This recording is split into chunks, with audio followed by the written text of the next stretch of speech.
Otasansan rédíò and TV.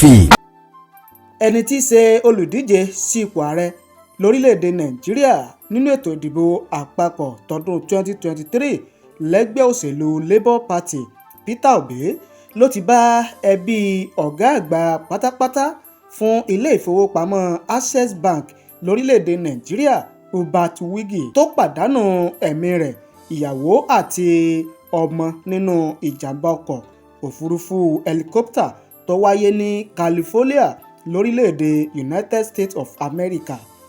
Lọ́jọ́bọ̀ Thursday ni ìròyìn jáde wípé ọkọ̀ òfurufú helicopter tó gbé Herbert Wigwe, ìyàwó àti ọmọ rẹ̀ ọkùnrin kan tó fi mọ́ àwọn èèyàn míì ló forí ṣánpọ́n.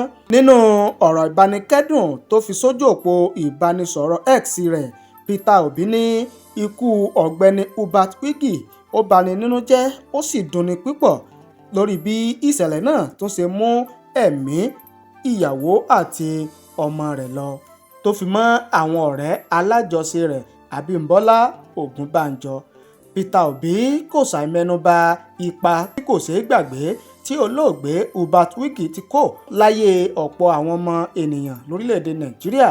Ó ní ẹ̀kọ́ ńlá ni ìgbé ayé àti ìṣẹ̀lẹ̀ ikú Herbert Wigwe jẹ́ fún àwa tí a kù láyé láti kó ipa tó jọjú fún ìdàgbàsókè àti ìlọsíwájú ọmọnìyàn.